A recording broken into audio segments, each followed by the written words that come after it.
It's time for the Bleed Los Podcast with your hosts, Alonso and Juan, Alicia Del Valle, and the babyface gimmick in the sky, Roger. BetOnline is the world's most trusted betting platform and your number one source for everything online sports betting.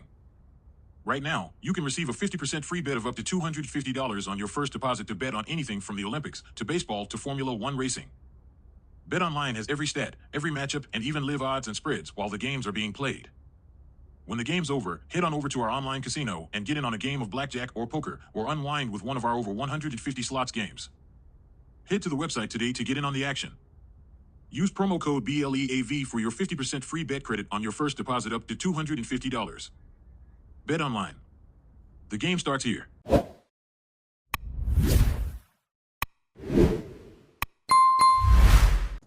Welcome to another episode of the Bleed Los Podcast, and I'm your host, Roger Arrieta.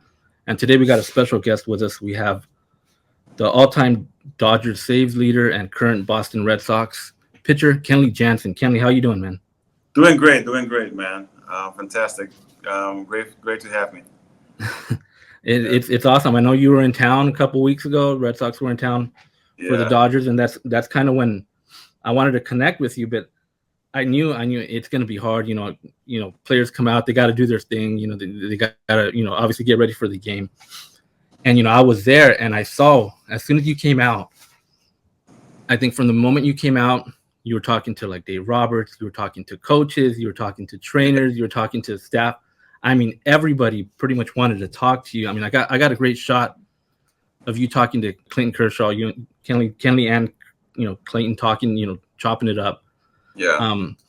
What's that like? I mean, you come back and you see all these guys. I mean, to me, it's a testament of who you are to this Dodgers organization, the respect they have for you, just who you are as a person. What was that like, you coming back and talking to all these guys? I mean, it's great to be back, man. It was great to be back. Obviously, yeah, so of course, you're going to see me talking to a lot of people over there because it's just, it's a 12th year that I spent my life over there, and we went through a lot of things together. 9 years straight in the playoffs, win a World Series title, 3 World Series. So, me and Kersh, we grown up. I was Kersh's first guy to catch him in Gulf Coast League. I was his first catcher. So we grew up with each other in the Dodgers system. So, a lot of people out there, know me well, and I spend a lot of times with them. And of course, it's always going to be overwhelming like that when I come back to Dodger Stadium. And it wasn't the first time. Obviously, you came back a couple years ago with the Braves, but this time around, obviously, you're coming in from the visitors side. Yeah. I mean, you think that's ever going to get kind of normal to you? I mean, does it just feels completely different? This time, it wasn't normal for me this time. It was a little overwhelming for me this time. I feel very, very weird. This time, I think the first time when I came there, I think it was in that time I was still upset and angry that wasn't there no more, and I think that kind of pushed me through it. But I think this time that you talk about 3 years later, everything you feel better, and of course when you're gonna see your old team and the great fans, it definitely feels weird. But, at the end of the day, it's a business, and I got to come out there and try to help my team win. And this time, they spoiled me a little bit. But, that's a part of the game, Of course, they want that to happen. But sometimes things go that way, in the mysterious way, to make you stronger. Exactly. So, I mean, after that series, Red Sox, you guys took off to Colorado. But it was announced shortly right before that you weren't going to go there because I guess you revealed that the last couple of times that you've been there, you've had your heart shocked back into rhythm. I mean, first, how are you doing? I'm definitely in good health, good shape. But to me, it's just more as a consideration that we know the history of it. That a few times that I go there, it's such a high risk that things can happen that you can't control because of the altitude. So to me, it was more that, a decision, me and AC and everybody is just here. We tried to battle for the playoffs here, and for me to be healthy and I think it's the best way to just skip that 3-game set against the Rockies and be ready for the Yankees, and that's what happened. So obviously the trade deadline just passed a couple of days ago, Yeah. and your name was obviously, and I think this goes back even to the winter. Like you always hear Kenley Jansen's name in trade rooms. How do you deal with that? How do you put that aside? Just not think about it. Just how do you prepare mentally just to not even listen to any of that stuff? I mean, to me, it's basically just keep doing what I'm doing best. Help my team that moment win ball games, and of course, since the winter, there was a lot of conversation about that, but did it come to reality? No. And of course, we're playing good baseball right now, also too. So I don't think the Red Sox would be in that position to let me go because we're in the middle of it. So for me, it's just stay focused and dedicate where I'm at right now. It's with the Red Sox and keep doing a great job and try to help these guys get to the playoffs. So that's my goal right now, and that's where I keep my focus. And of course, in the beginning it was a little tough, but then you get used to it, and then you just got to move on. And just those are just noises. And if it happens, it happens. If it don't, it don't. And now I'm here the rest of my way with the Red Sox. So it's time to just focus and help this team to get to the playoffs. Obviously, when you're in LA, you said how special you still live out in LA, right? You have a home out here. Yeah. What is it about LA for you that just makes it so special? I just feel home. My kids love it. My wife love it.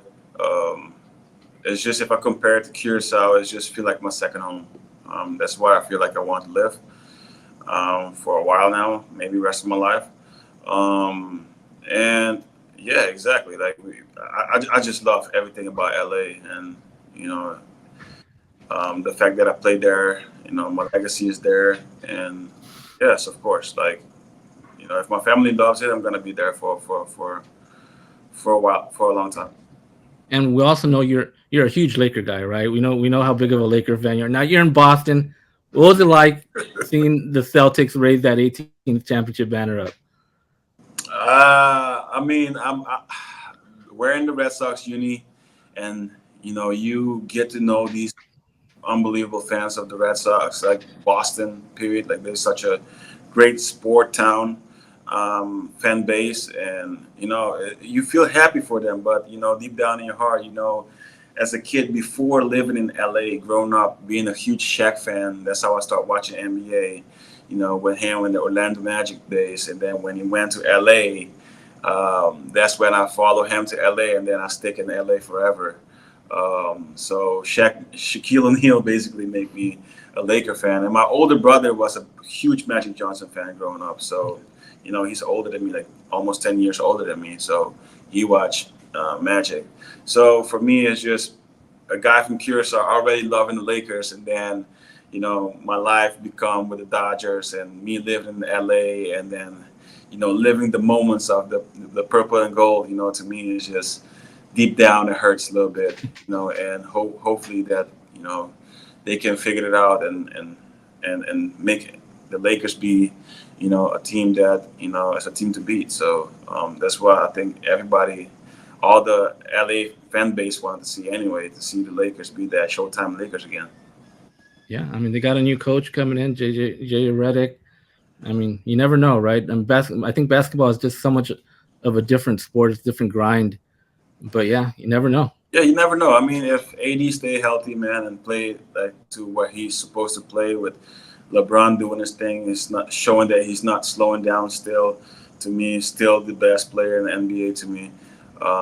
Who knows, man? I think it's just the role players around him need to do the job, and with a well-coached JJ Redick, I think they should be in good shape. So one thing I wanted to ask. So by sucking or winning, I'm still going to representing the purple. Exactly, right. Die hard all the way. Exactly. So, I wanted to ask you.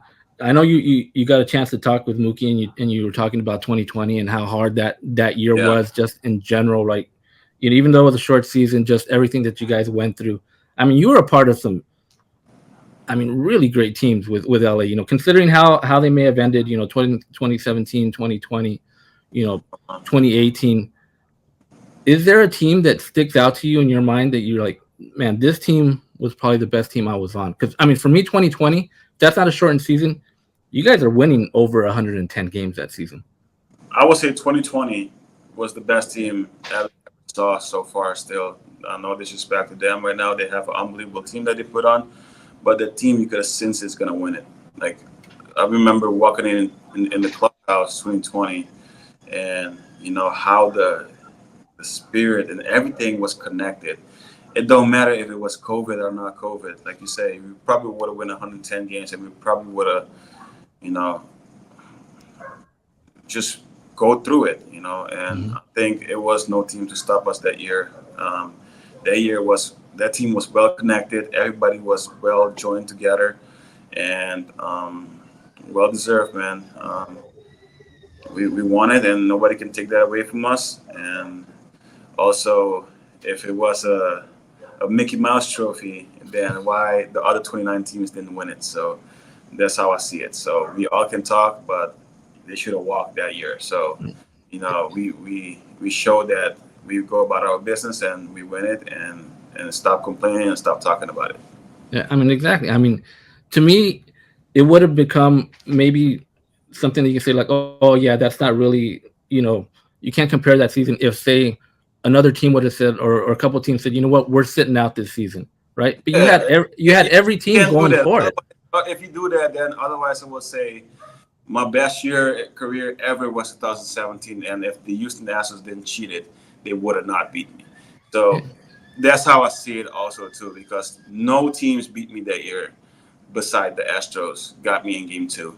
So even that they cheated, I still dominate them, um, forcing the game seven, throwing 2 innings, what, 4 or 5 strikeouts, something like that, something crazy. So um, we can, if we want to go the F game about the 2020, and then I go with the F game also too about the exactly. 2017, which we should have two World Series championship brought to LA. So, but at the end of the day, the Houston got it 17 and we got it 20. So I'm not arguing about that. But if we want to go to the F game, I can also bring a great thing about that. The Dodgers should have already got it in 17. So, um, Exactly. yeah, that's how I see it. Exactly. So, kind of want to switch gears a little bit. So, you'd already kind of mentioned that you'd love to retire a Dodger. Yeah. But how I know that's still down the road. How many years do you see yourself still playing? Man, the only man can stop me is the man upstairs that give us all life and take. So, what a blessing that he blessed me with such an unbelievable career. And to me, I love this game, and, I'm playing for the love of it. Sometimes it can get hard on us. Sometimes we can cruise, but, the love and the pain and all the stuff that you go about it, the preparation, I don't think it's time for me yet to just retire. So I want to go a few more years here, and we'll see. Maybe get to 500 saves, or maybe get to 600 saves, career saves. Who knows? So I don't know what's in the future for me, but what I can control is every one day at a time, and keep loving the game, and be good to the game, and help my teammates, and on and off the fields, and we'll see. Maybe 4 or 5 years. Who knows? So we'll see. We'll see what it takes. Yeah, because you mentioned 600 saves. I mean, you're at what is it, 440 right For now? 40 right now, yeah. So, I mean, you figure 4 to 5 years. Yeah, who Yeah, knows? So we'll yeah, see. yeah. That's the goal. We'll see. So it's just the passion that I have for it, and I think this offseason is gonna dictate a lot when I put my work in and get my body in better shape every year in, and we'll see. Like arm feel great, and body sometimes can get beat up. Right now it's a little beat up, but we'll get through it. So, I mean, speaking of retiring as a Dodger, I don't know if you've heard, one of your former teammates, Matt Kemp, is actually signing a one day contract. He's going to That day, retire. yeah, Yeah, every man yeah, day, yeah. yeah, Matt. Yeah. So, what was it like kind of playing with Matt Kemp? We saw, beast mode. We saw this guy. He should have been MVP. What was it like playing with Matt Kemp? He was a truly beast mode, man. That's a guy that helped me a lot growing up, and when I first got to the big leagues, and we all have our sensitive part, when you have to go to the rookie stuff, but he guides me well, man. He guides me well, and like I say, man, two guys that stand out when I talk about my early days in the Dodgers is James Loney and Matt Camp. Those are the two guys that put me under the wing, and Dr. Dre also too, Andre Etier. So, you know, those three guys was very well connected with me, man, and helped me in so many ways, and especially Matt, man. Sometimes take me to dinner and talk to me about, just in general about the game and baseball. So um, I'm glad that I could say that I was a teammate of him. And you see the numbers. It should be the MVP, yes, but you see the numbers, and it tells you everything and how such a great defensive outfield he was also too. So the same day I remember that I had an AFib in Colorado. That's the same day that he popped his shoulder running to the wall. So that's the guy that do everything for that community, man. Playing that game hard, always and right. So like I say, man, I could say that I'm proud to just be his teammate, and well deserved, and congrats on his retirement, and hopefully he enjoy his next chapter now. Yeah, he's definitely one of those guys when you say like, yeah, that guy was a Dodger. For me, like that, even though you've gone to other teams, for me, you're a Dodger and should retire a Dodger Yeah. down the road. But you're getting back to what we're talking about, your saves. You're tied with Craig Kimbrell right now. You're gonna get to 3 for sure, right? Number 3 all time, possibly 2 if you get to 600 past 602. You'd be second all time. Does the Hall of Fame start? Does that get into your mind, knowing that what? I keep doing my thing. The Hall of Fame's waiting there. I'll be hearing a lot of people talk about it, man. A lot of people start talking about it now, future Hall of Fame. So to me, it's great. I think it's a great motivation. It's definitely it's another, like a medicine to me, is just to make me get in the gym and make me be more dedicated, to my craft, and so I can be a better pitcher. So why not, right? I mean, I get this far, so why not try it? So I'm gonna do my best, and to me, the one thing I'm always gonna try to play to get a ring. So no matter where I'm at, so the numbers will come while you try to chase a ring. So that's how I always see it. That's how I did it 12 years in the Dodger uniform. I tried to chase a ring and tried to win it, and you could have seen my numbers, throughout when I was there, and now it's still my numbers now going what I'm doing with Atlanta, and now year two with the Red Sox now. So that's what I'm gonna do, is just try to get to the playoffs every year, and hopefully we can win a ring. So it don't matter what people can say or if you like your chances or not, but for me, playing 27 outs, you still gotta get it to win it. So that's what I'm gonna do, and that's what you see what the numbers is, because I'm doing it. Real quick, I don't know if you saw right now when the Dodgers were in Houston, there was some comments made by Clayton Kershaw and some by Kike, how Clayton kind of it just rubs him the wrong way every time he goes into Houston, and Kike is kind of like, what, I'm past that. I get the sense, right, when you go in Houston, you kind of, all those memories kind of come back to you. To me, you gotta put it away to a side, but I can understand for Kersh, because he wasn't using multiple sign on game 5. And normally when you see a score like that, when we score like 4-1, and then they tie the game, and then we go for 7-4, something like that, 8-4. Normally you don't see Kersh give up, 4 runs like that, and especially, watching him doing it for so long. And that was his best postseason moment to me. 2017 was Kersh his best that he does. Like, I know he has some tough times before in playoffs, but that was his year. And that game 5, I understand why it rubs him the wrong way, because honestly, he's playing the game. You never know that guy's gonna get signs like that, and he wasn't using a multiple sign, and And get credit to Alex Wood. The game before, he was using multiple sign, and he got the win and almost threw like a no-hitter. He gave up that homer to, I forgot, to Bregman. So, yeah, if we normally a game like that, when we give Kirsch that many runs, I think that game was in the bag. So I think that one is the game that rubbed them the wrong way, and forever it's gonna. I know Kirsch. He's a competitor, man, and he does not like cheating. Even when we play ping pong, like and stuff like that, he does not like for one of us to cheat. Just play the fair game. So, of course, it's gonna, I can understand why I feel that way for him. But for me, it's just you just gotta move on, and the 2020 was a relief, that the aha moment that we finally did it. The city deserved it, but it was sucked that we didn't have the parade because the COVID year. Yeah, and like you said, it would have changed so many different narratives, right?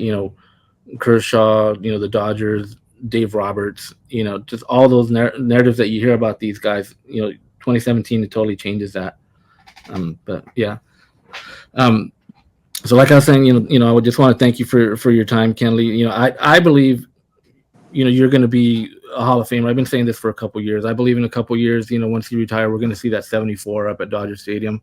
Posted up there. But before we end this, we end this the same way every time. We're big taco guys, right? We love eating tacos. We like kind of checking out different spots tacos. And you're an LA guy. Is there a spot in LA that you love to go get a taco? You're craving a taco. Is there somewhere you go out and grab that? Man, you know what's crazy? The best taco that I have, I don't even remember the name of the place right now, because I'll always be in the studio when I was doing my music stuff. And I think it's in the Westlake Studios. And every time I go there, I remember when we're going to get the break of them watching the producers mixing the songs and stuff like that. And I'm like, man, what's the taco place? Let's get the taco place. And then I get that shrimp tacos and the carne asada. And man, to me, it's sad that I don't remember the name right now, but the best tacos was from their studio. That They go get it out and deliver to us, and it was fire. So, yeah. So shrimp and asada, that's your choice. Yeah, shrimp asada and the fish tacos. Those three was they're monsters. So, yeah. So LA got some good spots. Yeah. Yeah, for sure. So you're still doing the music stuff? You're playing bass, right? I play bass. I still doing music stuff right now. I have my label right now going on, and my artist already launched. We got 2 artists that launched. The third one is gonna launch here soon. So it's doing well, and like I said, it's just the passion that you have off the field, and that keep me in check also too. That you don't stress too much with baseball. That you keep everything in balance, and like I say, you just come out here. When I get back to the field, it's just all locked in and do me and do great. So we just gotta love the moment, love living the life, and do positive things. So post career, we're gonna see some albums, right? Kenley Jansen on some albums. Nah, not me. But you will see my artists. Yeah, you will see my artists probably. Yeah. All right. Yeah. Well, I want to thank you, Kenley, for the time. I know obviously during the season you guys are in Texas. Appreciate the time. Enjoy chatting it up with you. All right. Thank you so much. Thanks for having me. Thanks, Kenley. All right. This episode has been brought to you by Bet Online. The game starts here.